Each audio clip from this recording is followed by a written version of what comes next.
It's that time of the year when people are getting ready to get out there and enjoy the water. So let's get this season started, right? Woo! I'm Jose Cedeño, and tonight on Evening, inside the exclusive event celebrating Seattle's biggest wedding influencers.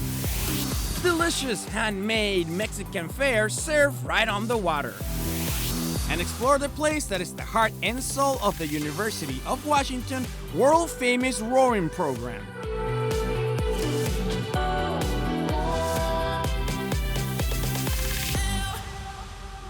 hello and welcome to the show. As you can see, I'm aboard this historic boat called the Malibu. And the reason why I'm here today is because it has a connection with an event that is happening this weekend.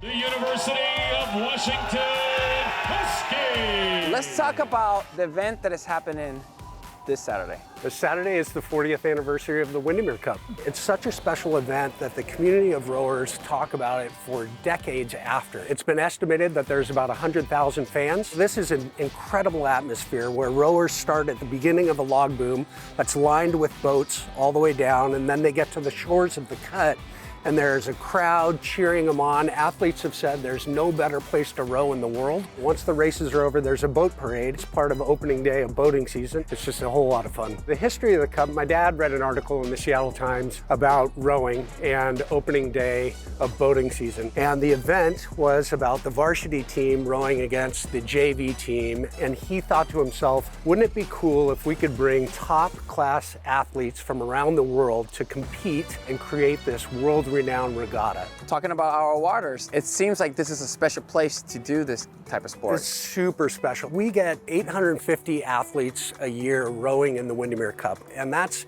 pretty incredible when you have everything from kids to senior master's programs rowing through. Do you know how to row? I don't know how to row. I should know how to row, but I don't. Be sure and come on down to the shores. The weather's gonna be beautiful. It's gonna be an amazing day.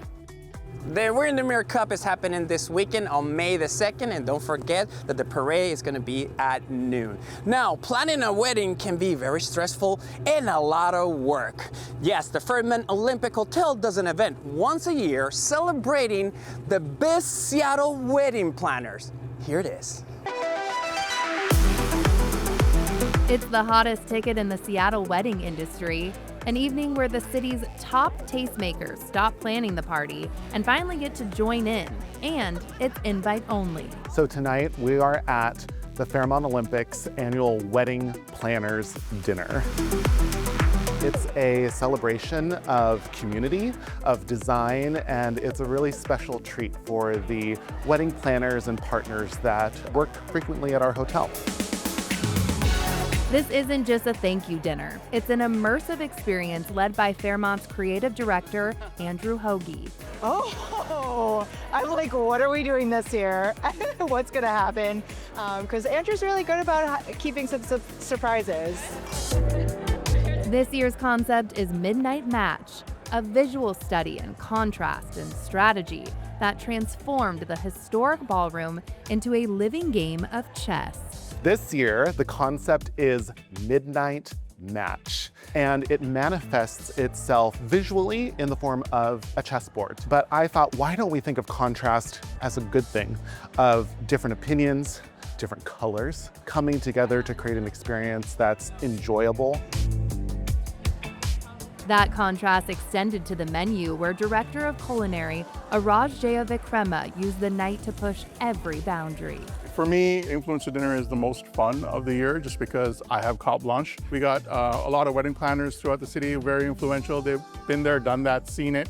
So it's really pushing the boundaries and trying to figure out what I can do to surprise them and wow them. It's so fresh, love it. As guests dined, the pieces moved. A fashion show by local icon Luli Yang featured models acting as chess pieces weaving through the tables. And this is an exclusive invite, and it just feels really special to be a part of it, for sure. For these professionals, it's a rare moment to reconnect with their peers in the very room where they usually make magic happen for others. I love it. We never get to hang out together because we don't work together. So every planner is working at a different event. So it's so much fun just to be able to collaborate for a night and be able to talk. A night of strategy and style, proving that after 100 years, the Fairmont is still making all the right moves. I hope that our guests walk away mesmerized by their experience. All the different touches, the thoughtful details, the colors, the tastes that went into creating Midnight Match. Thank you, Kelly, for that very fancy story. Now from this boat, let's go to something a little smaller. I'm talking about the ASUW Shell House. Here's the story. It stands as a testament to the human spirit. Hidden in plain sight. The Associated Students of the University of Washington Shell House, once a Navy seaplane hangar, has witnessed more than 100 historic years here on the shores of the Montlake Cut. It's been a huge part of who we are. No year was more glorious than 1936. The UW rowing team earned a spot in the Berlin Games, where the underdogs toppled the Führer's team to take Olympic gold. And this was their headquarters. It's pretty exciting to stand in it. Their home away from home. The bonds that you build are unbreakable. They trained here. It comes like a family because you have so much shared sacrifice. And the boats they raced were built here by the famed George Pocock. High above the Shell House floor, this loft gave birth to the boat that beat Hitler. Their story has been immortalized in the book and movie The Boys in the Boat. It really is a place where you can experience history and feel a connection to the past. Those boys live on. I feel that feeling every time I walk in. I felt it today. In these walls and rafters. It's about the best of who we are. This building represents grit and determination, pulling together through hard things. Right now, there's a big effort to renovate the old Shell House. Now, time is running out for you to vote in our Best Northwest Escapes Viewing Pool. Yeah, you have about only a week to do that, so don't miss the chance to win a getaway to the Washington coast. All you need to do is vote in our 30th annual Best Northwest Escapes. Go to king5.com/escapes to vote for your favorite getaways. Each vote gives you a chance to win a Grace Harbor getaway to Westport, Ocean Shores, Lake Quinault, and Seabrook, worth $5,000. So vote for your favorite Best Northwest Escapes right now. When evening continues, we head through the cut to check in on one of Seattle's most delicious waterfront restaurants. Also ahead, we get tips on wild mushroom foraging over on Whippy. Best Northwest Escapes is sponsored by unforgettable Grace Harbor County. Welcome back to the show from South Lake Union, and as you can see, this is the cake celebrating the 100 years of this boat. Now, there's a Mexican restaurant not too far from here and on the water that you really need to check out. You see the houseboats right across, you see the University Bridge going up and down, you see crew boats going by, you see seaplanes flying down. From the quintessential views to the Mexican food, Travis Rosenthal was an early fan of this waterfront cafe. Actually, I lived right across the water when I first moved to Seattle in the late 90s and used to kayak over here and enjoy Agua Verde for years, and then had the opportunity to purchase it in 2019. His first move as an owner, making sure the longtime staff remain. I'm the general manager for the cafe. I honestly never thought I'd be in these shoes, and it's been an incredible journey. Sergio started working here in high school as a buzzer. I was about to turn 16 in the summer, so I was 15. They truly are my family, and I don't know what I would do without Agua. There have been some good changes. A new bar and an outdoor 85-person seating area called the Marina Cantina. During the pandemic, they developed canned cocktails for to-go orders, and the menu was revamped, including handmade tortillas. Our chef, Rogelio, was just really passionate about making the tortillas from scratch, but not only making the tortillas, he wanted to get the heirloom corn from Mexico, fly it up here, and then grind the corn in order to make the tortillas. There really is a difference. So many reasons to grab a bite at Agua Verde Cafe, now and for years to come. It's almost cliche, but it's home. That's the kind of experience that Agua provides. It's just that home base. Agua Verde is also home of Agua Verde Paddle Club, where you can rent kayaks and, yes, paddle boards. Now let's head south to the town of Packwood, where an elk became a local legend. Here's Saint.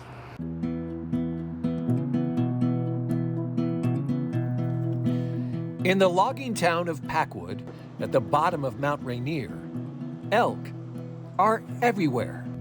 You might even see real ones if you pass through in the afternoon when the local herd beds down. But there's one elk here that's a legend. Right now, he's the star attraction. Old Hammockhead. For him to be standing right in front of the road is really surprising. Hammockhead, right here. Hammockhead is a local elk that got in a little bit of trouble last September-ish, it's estimated, where he had a tussle with a hammock. He's our world-famous elk, Spike, that's in here in town. He had a battle with a hammock, and I guess he won. Hammockhead has been walking around town ever since with his crown of victory, which is hammock remnants. That crown doesn't look comfortable. When I first saw him, I just felt so badly for him. But the Fish and Wildlife people said they came right away, they took a look at him, they decided, well, he can still eat, and the other elk are getting along with him just fine. So we're just waiting for him to shed that hammock. Hammockhead should shed his antlers later this spring. Dennis Reeby made these wanted posters that are all over town, offering a reward for whoever finds them. The plan is to mount the antlers in the local historical museum, hammock and all. Hazel and Jonah Dobson found part of the prize in a tree at their family's cabin. I saw this chain, and that's when I knew it was from Hammockhead. It probably took like a long time for him to get it off because it was like very tangled in the tree. The celebrity elk inspired a motivational poster, something about persevering despite having a hammock wrapped around your antlers. And a local artist is making shirts and stickers and will donate some of the sales to the museum. So Hammockhead's actually raising some funds for the community. And he doesn't even know it. Hammockhead may be the talk of the town because of his crown. So yeah, everybody's talking about it. But everyone here has the same wish for this local royalty. That his antlers get untangled. Yeah, that his antlers like fall off and people can find them and he'll be free again. I hope he just turns out to be a regular male elk that gets to eat and walk around with the ladies. Oh, long, happy life for Hammockhead. The one and only Hammockhead. You can find his display in the hammock at the White Pass Country Museum. When we come back, when you can get this fun retro giveaway celebrating the 80s with the Seattle Mariners. Welcome back to the show from the historical and beautiful Malibu. Now, Mariners fan, check this out. This Randy Johnson 80s jersey will be for the giveaway for the first 20,000 fans on Friday's game against the Royals. And then this 80s Kingdom pin will be for the first 10,000 fans on Sunday's game. Pretty cool. Well, good luck. Now that you're spending a great time on this boat, let's learn a little bit more about it. All right, so this is the famous Malibu. It is. Wow. It's beautiful though. Yeah, she's in really, really good shape. Oh, I'm excited to check it out.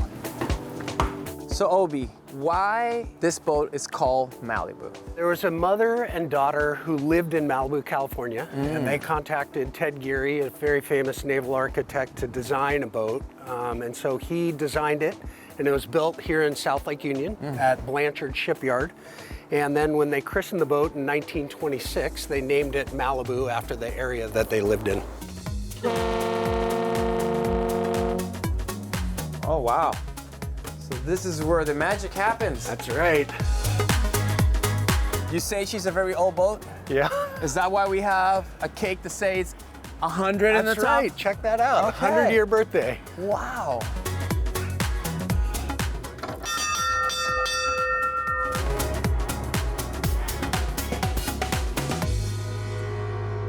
Have you ever been interested in foraging wild mushrooms, but you have no idea which ones are the bad ones versus the good ones? Well, we found a fun tour that will give you a crash course. There's a lot of fear around mushrooms, especially in North America. There's a lot less to fear than you would think. These are pretty common right now. They're a little cup called Ciboria rufifusca. So we're here on Whidbey Island on the south end. I run Whidbey Wild Mushroom Tours. You can't go into an alder forest and not find oysters. They're just everywhere. We all meet up at Tilth Farmers Market, and I'll have a table laid out with lots of specimens for you to check out, and they're all labeled, identified, whether they're edible and poisonous will be described. So I started these tours because it's something I've always wanted to do. I've had a lot of friends tell me that I've always taught them things, and they said, oh, you're really good at this, you should do tours. And I'm like, yeah, maybe one day. And then I almost died. I was hit by a car. My leg got ripped off. It was really bad. And when you almost die, everything becomes a little more important, and how you spend your time is important. Let's stay together as a group. So I just wanted to focus on something that would be really fulfilling for me and hopefully fulfilling for others. Keep your eyes peeled for a wonky, crazy-looking mushroom. The tours are for anybody that are curious about mushrooms. I think there's a lot of mystery around mushrooms. A lot of people aren't very familiar with them. Ready?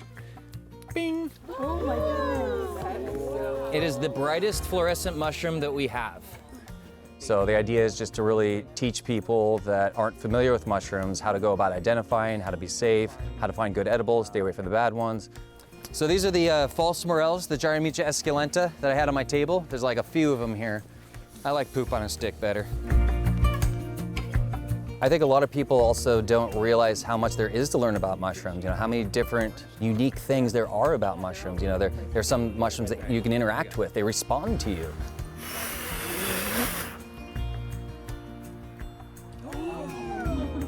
Isn't that fun? Yeah, it's all in our backyard. You don't have to go far. Get up off your couch, walk around your neighborhood. They are everywhere. But yeah, there's a morel. This is the Morchella norvegiensis. Most people are pleasantly surprised with the amount of education they get and the confidence that they feel afterwards, and that they too can go out and do this on their own. Oh, yay! It's a little one, but that's a morel. Biggest reward for me is to watch somebody get excited about identifying an oyster mushroom and being able to take it home and cook it up that day. It's rewarding, it's more important to me than money. Travis, Whidbey Island mushroom tours are $55, and we're gonna have the info on our website, king5evening.com. After the break, a great spot on Seattle's waterfront to find unique treasures. Now in our 40th season, Evening shares local stories that make our community shine. Evening is sponsored by Pemco Insurance.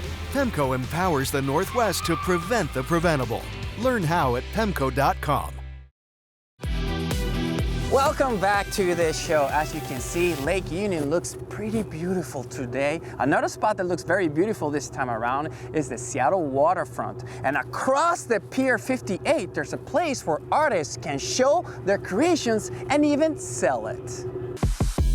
This is a collective of 55 different artists, all housed under one roof. It's like a mix of everything. It is, and I think that's what our customers feel as well. Very different, very bright, very whimsical, very fun. This is a Two-Face. Yes.